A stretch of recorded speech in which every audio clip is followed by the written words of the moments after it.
Ito po ang inyong lingkod, Jovel Rosales. Ano pa nga ba ang inyong sinusulsol sa akin? Ay! Imarites mo na, dali! Good afternoon everyone! So, let's jump direct sa topic natin for this afternoon. So, trending ulit si Kim Chiu, Oliver Moeller, and of course, Michelle D. Kasi nga ay dahil nga sa pag-unfollow ni Michelle D kay Oliver Moeller. So, sa segment nga ng Showtime kung saan ay naging co-host si Michelle D, ay doon nga ay natanong siya kung ano ba daw ang nangyari sa date nila ni Oliver Moeller. So, na matatandaan natin na naging magka-date si Michelle D sa Especially For You sa segment ng Showtime kung saan ay nakatambal niya si Oliver Moeller. So, marami ding mga naglalabasan guys na yun daw pagsali ni Oliver Moeller at iba pang lalaki noon ay expected daw talaga nila na si Kim Chiu ang sasabak based sa isang report na supposedly daw talaga is si Kim Chiu daw talaga dapat ang nakasalang doon.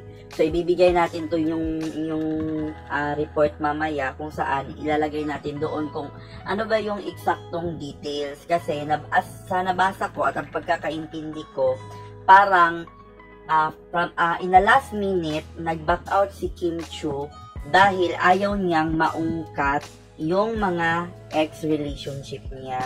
Kumbaga, ayaw niyang pag-usapan ba kasi siguro isip-isip ni Kim, iwas na lang din intriga, yung ganon. So, parang nag-back out siya. Kaya talaga, ang nandoon sa Especially For You is si Michelle D. So, supposedly, parang in-expect ng mga lalaki na sasali doon, si Kim Chiu yung sasalang. Parang nabokya nga sila kasi nga, hindi si Kim Chiu ang sumalang doon. But I cannot confirm those things, no? Parang isang news website lang yung naglagay or nagsabi. Pero I will put later kung ano yung exact details or anong exact words na sinabi doon.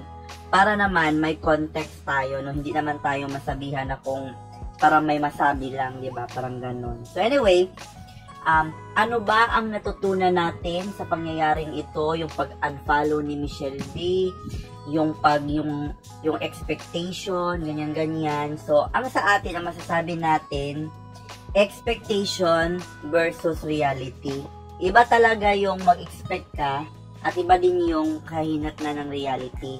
Kaya sa buhay natin, kailangan hindi talaga tayo expectoran kung ano lang yung ma-receive natin, kung ano lang yung maibigay sa atin, tanggapin na lang natin. At the same time, paghirapan din natin kung ano yung mga gusto nating maabot sa buhay. Kung may gusto man tayong tao, o di paghirapan natin, ligawan, or kung gusto mo, ligawan mo, ganun, di ba?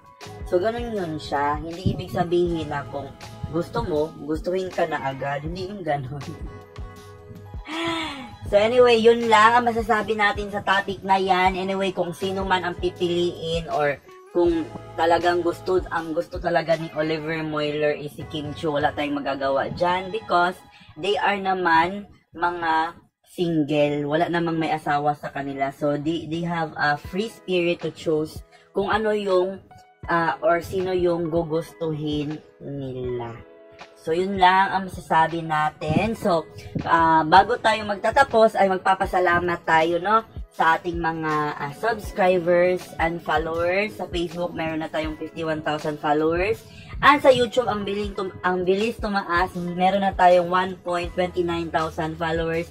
Maraming salamat sa inyong lahat. And of course, sa aking sponsor na si Ma'am Sparkle of Ireland. Ma'am, maraming salamat sa pinadala mo.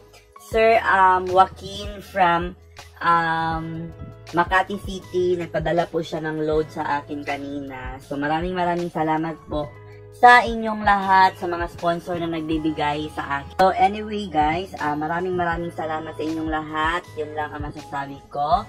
This is I Care, I Share, I React.